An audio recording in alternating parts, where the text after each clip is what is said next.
బ్రహ్మర్షి ఉమర్ అలీ షా గారి ముని మనవడు ఈయన. ఈయన ప్రస్తుతం 9వ పీఠాధిపతి, 9వ పీఠాధిపతి.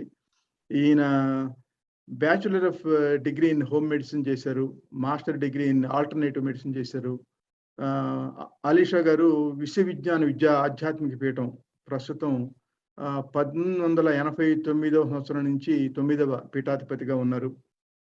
ఈయన సామాజిక సేవలు చూసినట్లయితే ఉచిత వైద్య సేవలు, ఉచిత వైద్య శిబిరాలు నిర్వహించడం, మొక్కలు నాటించడం, హరితవనాలను అభివృద్ధి చేయటం, అక్షరజ్యోతి కార్యక్రమం ద్వారా నిరక్షరాస్యత నిర్మూలన, జీవ వైవిధ్య ప్రాజెక్ట్స్ ద్వారా అనేకమైన ప్రకృతి సంబంధమైనటువంటి పరిరక్షణ చేయడం, ప్రకృతి వైపరీత్య సమయాల్లో ఆదుకోవడం, తర్వాత అట్లాగే అన్నదాన వితరణ ట్రస్ట్ స్థాపన, వృద్ధులకి ఆశ్రమం, సంగీత కళాశాలలో సంగీత శిక్షణ కార్యక్రమాలు చేయటం, అలాగే పంచదివ్య క్షేత్రాలైనటువంటి భీమునిపట్నం, తుని, పిఠాపురం, రాజమహేంద్రవరం, చెమలవారి గూడెం అలాంటి వాటిని అభివృద్ధి చేయడం, తర్వాత ఒక 100 ఆశ్రమాలని శాఖలుగా ఈయన తీర్చిదిద్దారు.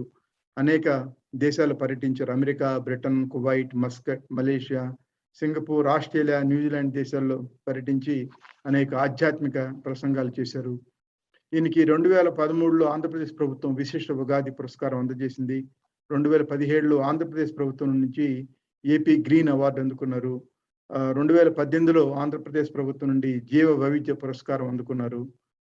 ఇలా అనేక గుర్తింపులు, విశేష పురస్కారాలు అందుకున్నటువంటి డాక్టర్ అలీ షా గారు ఈరోజు బ్రహ్మర్షి డాక్టర్ అలీ షా గారి యొక్క జీవితాన్ని ఆవిష్కరించే ప్రయత్నంలో ఉన్నారు. వారికి ఘన స్వాగతం పలుకుతున్నాం. నమస్కారం అలీ షా గారు. నమస్కారం.